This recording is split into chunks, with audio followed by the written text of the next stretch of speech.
pendengar radio Indonesia yang kami hormati. Mari kita teruskan pengajian tafsir Universitas Islam Indonesia. Untuk hari ini dimulai dari ayat 6. Di dalam Al-Quran dijelaskan bahwa orang-orang kafir adalah selalu ingkar, baik mereka engkau peringatkan atau tidak, sama saja mereka tidak akan beriman. Ayat ke-7 menjelaskan khatamallahu ala qulubihim wa ala sam'ihim.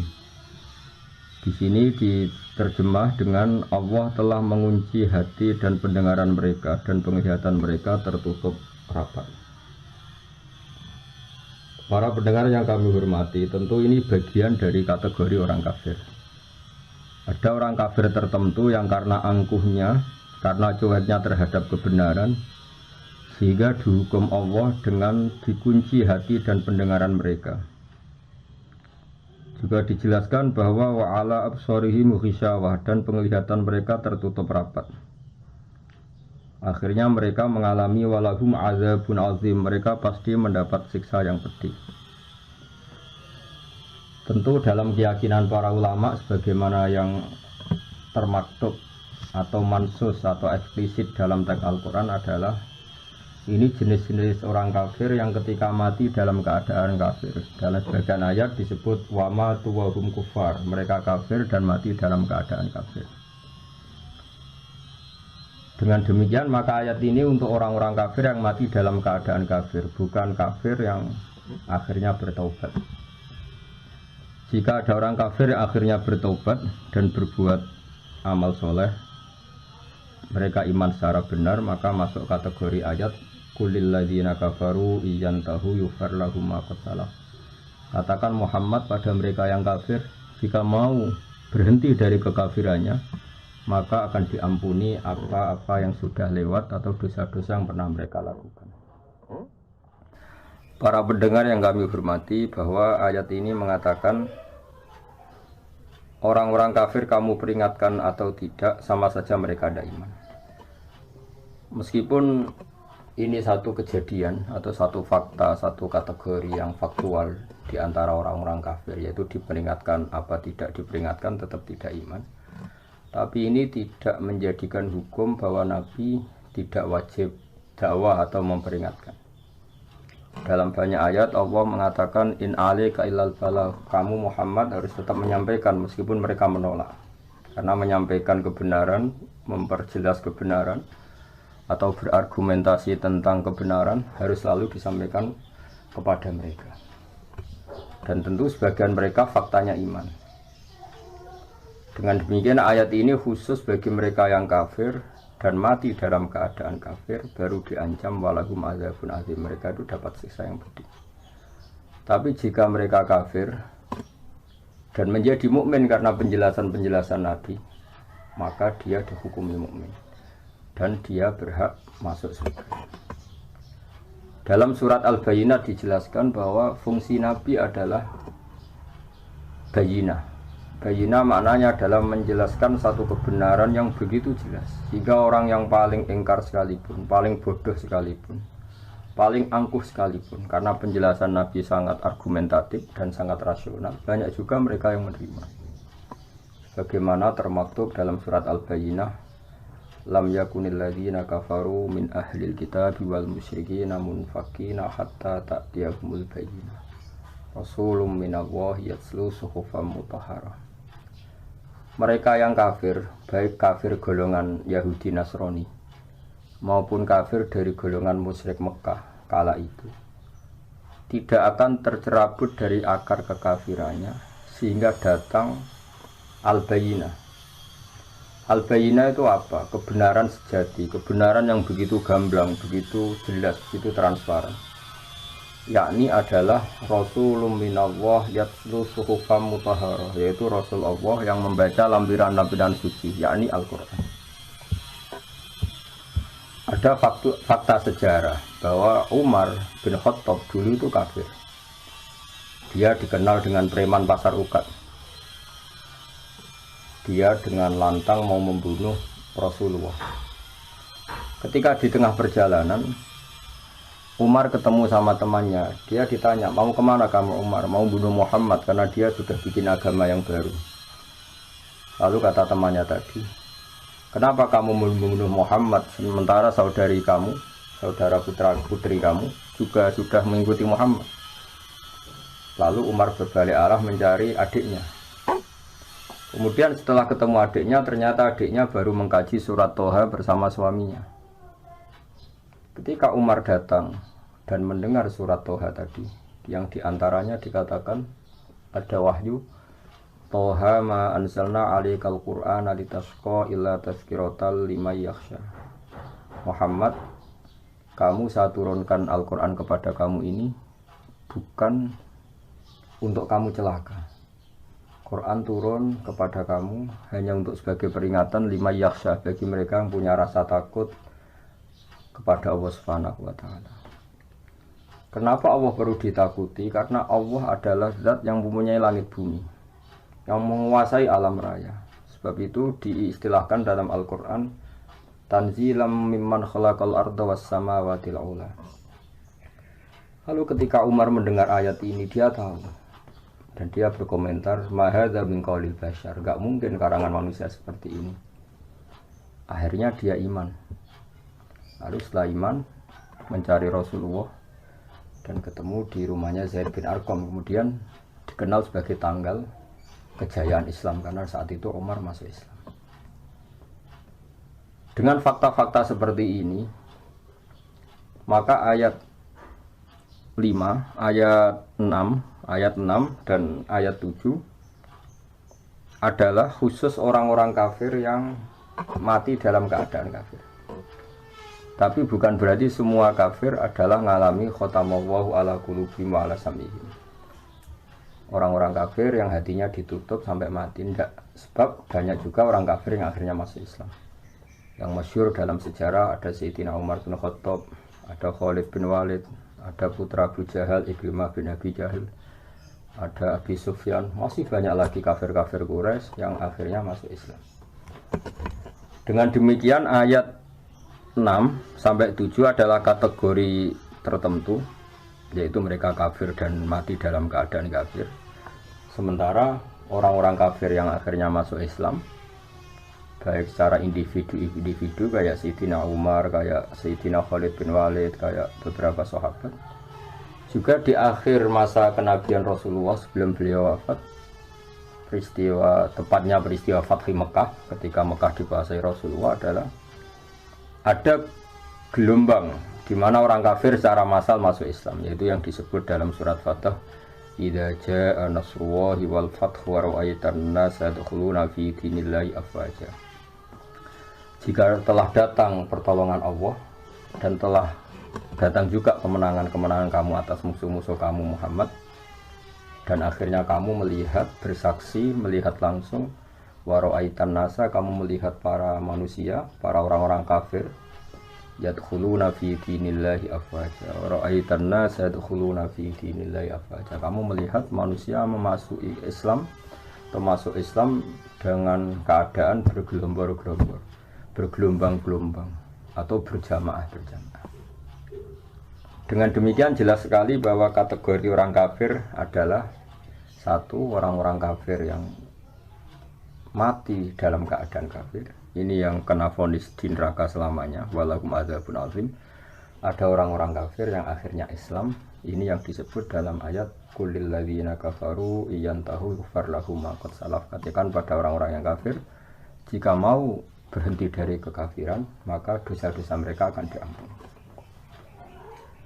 Lalu tentang kewajiban sawaun alaihim anzartahum am lam tunzirhum. Tentu kita sepakat sebagaimana mansus atau eksplisit atau termaktub dalam Al-Quran, Nabi diutus Allah adalah untuk memberi penjelasan kebenaran. Sehingga dari penjelasan-penjelasan itu Nabi bisa mengubah bangsa Arab yang dulu mayoritas kafir menjadi mayoritas Muslim. Ini yang disebut Al-Bayyinah. Ada contoh unik dari kekeliruan orang kafir yang sudah akut, tapi karena logika yang dibangun Nabi, akhirnya mereka tercerabut juga dari kesalahan itu, bisa terbebas juga dari kesalahan itu. orang-orang kafir adalah merasa bahwa di dunia ini urusan banyak. Urusan banyak, kasusnya banyak, problem hidup banyak, beban hidup banyak. Sehingga mereka berpikir kalau kita punya Tuhan satu maka tidak cukup untuk menyelesaikan masalah-masalah kita. Lam yasa'na ilahun wahid. Tentu kita tidak cukup oleh Tuhan satu karena urusan kita banyak, problem kita banyak. Begitu seterusnya. Sehingga di seputar Ka'bah itu ada 360 berhala. Belum berhala-berhala kecil yang disembah oleh mereka yang musyrik di rumah masing-masing sebagai benda yang dituhankan. Ketika Rasulullah mengajak bahwa Tuhan itu harus satu, Tuhan itu nggak sama dengan makhluk. Mereka protes, ya Muhammad, kita ini punya urusan banyak, punya problem banyak. Tidak mungkin masalah semua ini selesai dengan satu Tuhan. Ini yang diceritakan oleh Allah Subhanahu wa taala dalam ayat aja'alal alihata ilaha wahida inna hadza lasyai'un 'ujab. Masa Muhammad mengajari kita satu Tuhan? Ini aneh. Karena urusan banyak kok Tuhannya satu. Lalu Rasulullah dengan sabar, dengan bijak, dengan telaten mengajarkan mereka. Mereka diajarkan demikian. Kalau kamu punya satu Tuhan, yang Tuhan itu memberi rizki kamu, merawat kamu, mensubsidi kamu. Lalu ada satu Tuhan yang jadi beban bagi kamu. Kamu harus membersihkan dia, kamu harus memandikan dia, kamu harus ngasih makan dia. Lalu kamu milih Tuhan yang mana? Kata mereka, tentu milih Tuhan yang memberi kita. Berhala-berhala yang kamu sembah adalah merepotkan kalian. Kamu harus menyuci mereka, membersihkan mereka, ngasih sesajen sama mereka. Ini yang disebut dalam satu masal dalam perumpamaan wahwa kallun ala maula. Hanya jadi beban bagi kamu. Oke Muhammad, kita memilih Tuhan yang enggak merepotkan kita, tapi Tuhan yang memberi rezeki kita, yang memberi makan kita, yang menciptakan langit dan bumi. Lalu Tuhan yang begitu berapa Muhammad? Terus Allah memberi penjelasan lagi lewat nabinya. Allah membuat satu perumpamaan. Kalau kalian jadi pembantu, dulu istilahnya budak sahaya. Kalau sekarang mungkin pembantu. Meskipun pembantu dan budak tentu beda. Tapi gampangan dalam perumpamaan begini. Kalau kamu jadi bawahan, kemudian punya majikan banyak, semuanya minta kamu layani, mereka semuanya minta perintahnya dilaksanakan. Mereka akan tersinggung dan marah besar kalau perintahnya tidak dilaksanakan. Lalu majikan Anda ini banyak, perintahnya beda-beda, seleranya beda-beda, semuanya tersinggung kalau semua perintahnya nggak dilaksanakan. Dengan kalau kamu jadi pembantu atau bawahan punya satu majikan. Majikan ini akhlaknya baik, tidak otoriter, perintahnya tunggal. Dan hanya dia majikan kamu. Kamu milih mana? Punya majikan banyak yang berbeda-beda dengan satu majikan saja. Lalu orang kafir menjawab, tentu Muhammad kita milih satu majikan saja. Kata Rasulullah, begitulah Tuhan. Tuhan kamu adalah nanti yang ngatur kamu, yang merintahkan kamu, yang bikin aturan. Jika Tuhan satu, maka nyaman bagi kita semua. Karena perintahnya satu, dari zat yang satu. Dan tidak ada rivalitas, tidak ada saingan. Ini yang dimaksud dalam ayat Dorobawahu matalar rojulan fihi syuraka umutasyakisuna wa rojulan salamal lirojul. Hal yastawiyani masalah. Coba Anda logika, Anda angan-angan, Anda pikirkan. Bagaimana kalau ada seorang lelaki yang jadi bawahan, kemudian dia punya majikan banyak, yang seleranya beda-beda, yang perintahnya beda-beda. Semuanya minta dilayani. Semuanya memerintahkan untuk ditaati. Tentu ini akan membingungkan sang bawahan, karena perintahnya beda-beda. Lalu dibanding dengan satu pembantu atau bawahan yang punya satu majikan. Lalu Anda milih mana? Mereka sepakat milih satu majikan. Akhirnya mereka sadar bahwa punya Tuhan banyak itu menjadi repot, menjadi problem, menjadi masalah. Akhirnya lewat kesadaran itu, karena barokah ajaran Rasulullah SAW, akhirnya mereka berkeyakinan dan menjadi tahu bahwa fa'alam annahu la ilaha illallah, bahwa memang Tuhan itu harus satu. Di sini yang dimaksud al-bayyinah. Maka pemirsa yang kami hormati, pendengar yang kami cintai, kita jangan bosan-bosan membuat argumentasi ilmiah yang memastikan bahwa Tuhan itu satu. Dan Tuhan adalah ala kulli syai'in qadir. Ini yang dimaksud dengan al-bayyinah. satu kejelasan, satu kebenaran yang begitu gamblang, begitu jelas, sampai semua orang itu menjadi tahu. Ketika kebenaran begitu jelas, begitu gamblang, oleh logika yang paling sederhana sampai logika yang paling serius, ini disebut al-bayyinah. Sebab itu Allah mengajari semua nabi adalah dengan hujjah, argumentasi ilmiah. Maka dalam banyak ayat disebut wa tilka hujjatuna atainaha Ibrahim ala qaum. Ada keyakinan orang kafir saat Nabi Ibrahim bahwa berhala itu memberi manfaat. Mereka menyembahnya, mereka memberi sesajen, mereka memuja-muja. Suatu saat di hari besar mereka, semuanya paginya mau datang ke berhala itu di satu area khusus. Lalu malamnya sebelum ada acara, Nabi Ibrahim memangkas semua berhala-berhala kecil dan kapaknya digalungkan sama berhala paling besar. Lalu paginya geger mereka akhirnya lewat identifikasi sosial akhirnya tahu bahwa pasti pelakunya Ibrahim, karena selama ini yang menentang kita nyembah berhala itu Ibrahim. Ditanyalah Ibrahim, kamu yang memotongi berhala-berhala kecil ini? Kata Ibrahim, tidak, tentu yang motongi yang bawa kapak. Kata mereka, ini hanya berhala, gak mungkin bisa motongi, bisa merusak berhala-berhala kecil. Nah, di sini logika mereka kelihatan keliru. Kalau kamu yakin gak bisa motongi berhala-berhala kecil, kenapa kamu yakin dia Tuhan? Tuhan itu harusnya bisa melakukan sesuatu, bisa berikhtiar, bisa membuat langit bumi macam-macam. Ini hanya berhala. Akhirnya mereka sadar bahwa mereka salah. Ini yang disebut hujjah. Sebab itu para pendengar yang kami hormati, kita jangan bosan punya logika-logika atau argumentasi ilmiah yang menjadikan umat manusia selalu dalam keadaan tauhid. Ini penting karena iman hanya murni keturunan misalnya atau kultural setempat, ini masih rawan untuk diombang-ambing oleh fitnah atau oleh cobaan-cobaan non-muslim. Tapi kalau iman dengan argumentasi ilmiah yang kuat, insya Allah kalaupun kita hidup di Eropa, di Amerika, di negara mana saja, kalau tauhidnya kuat dengan argumentasi yang al-bayyinah, maka iman ini insya Allah terjaga. Sebab itu para nabi sering mengatakan kul inni ala bayyinatin mir rabbi. Kita ini begitu jelas mendapatkan kebenaran dari Tuhan kami. Ada kisah unik zaman kafir Quraisy. Ada seseorang yang malam-malam memuja-muja berhalanya. Kemudian pas dia memuja-muja berhalanya, kebetulan saat itu ada seekor luwak mengencingi kepala berhala itu. Maka dia kaget, terus si menyembah tadi bilang, "Ailahun yabulu alaihi sa'laban." Masa ini Tuhan kok dikencingi luwak? Terus dia sadar dan iman.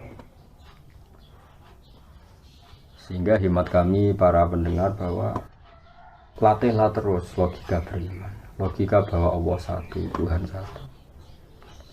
Sebab ini satu logika yang paling final, logika yang paling final dan paling mudah diterima oleh akal sehat. Akal kita, rasa kita, fitrah kita, kalau dikatakan Tuhan satu dan Tuhan menguasai alam raya dan Tuhan tidak punya rival, tentu lebih mudah menerima. Sehingga disebut agama ini fitratallahi allati fataran nasa 'alaiha. Selain logika ini tentu akan mengundang pertanyaan-pertanyaan terus yang lebih ekstrim. Misalnya logika Tuhan tiga, pasti pertanyaannya lalu tiga ini yang paling hebat siapa?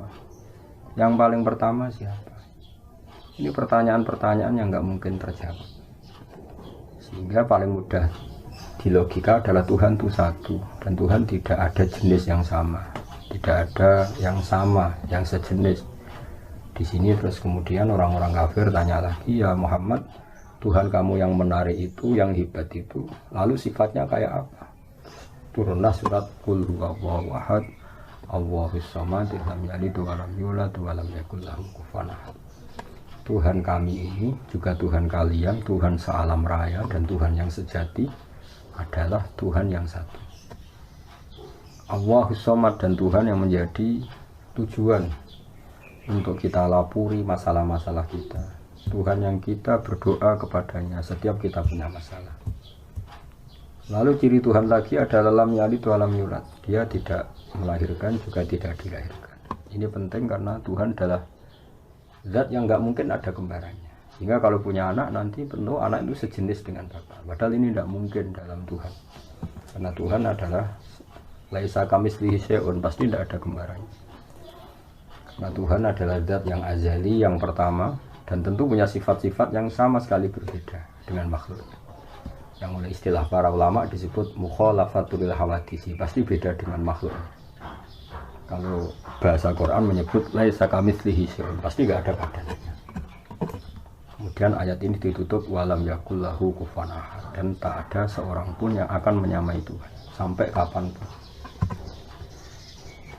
Di sini banyak sekali individu-individu kafir Quraisy yang masuk Islam.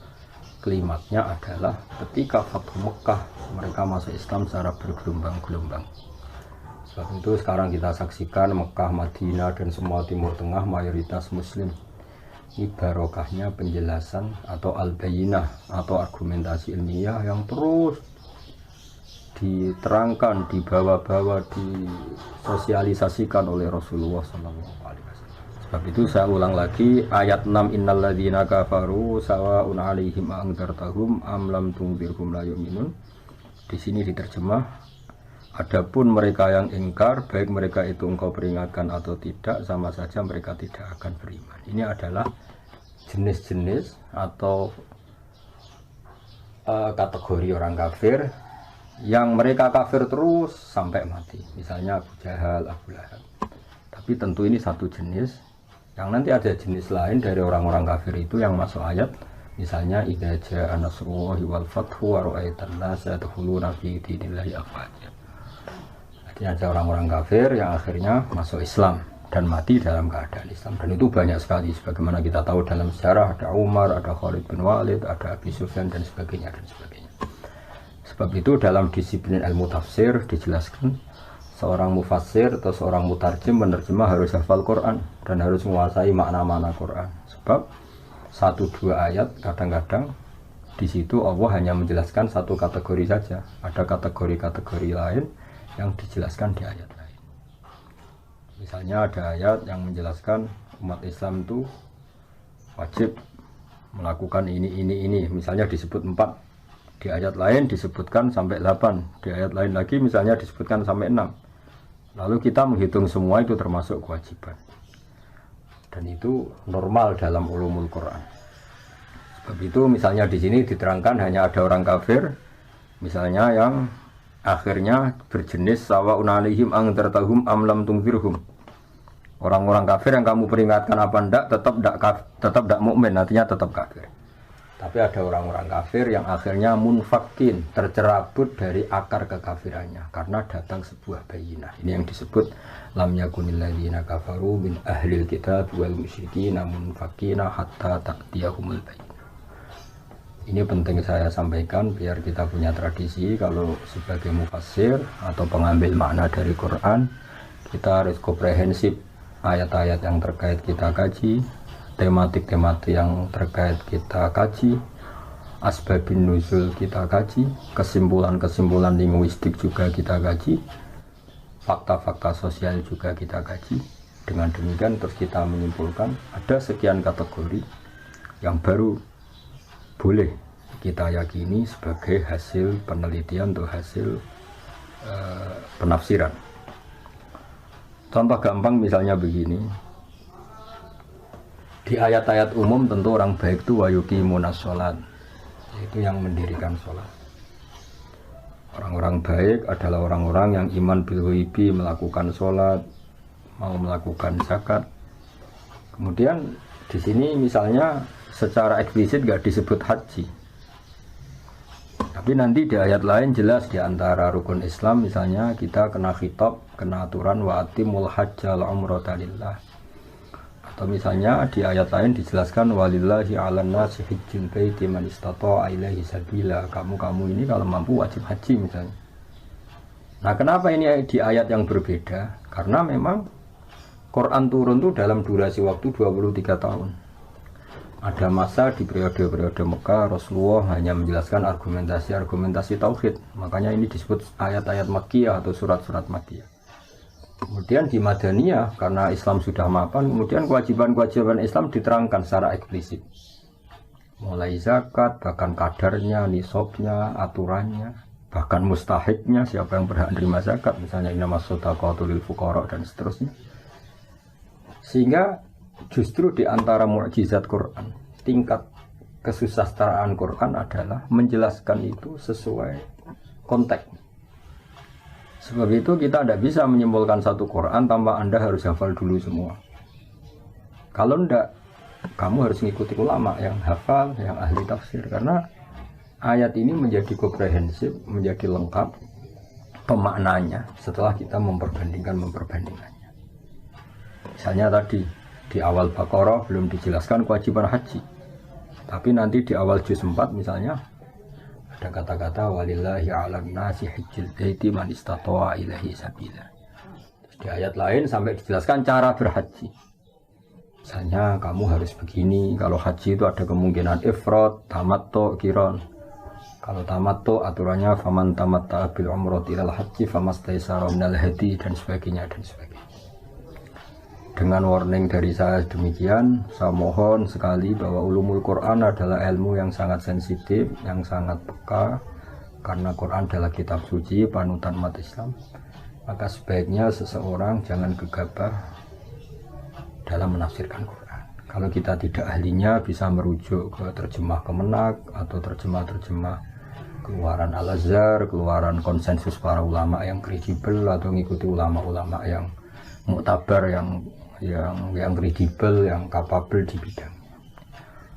Saya kira untuk pertemuan ini kami anggap cukup, dan insya Allah pada pertemuan berikutnya mulai ayat 8, yaitu Allah menerangkan tentang sifat-sifat orang munafik yang dimulai dari ayat wa minan nasi may yaqulu amanna billahi wa bil yaumil akhir wa ma hum bimumin. Mohon maaf atas semua kesalahan. Wabillahi taufik wal hidayah. Wassalamualaikum warahmatullahi wabarakatuh.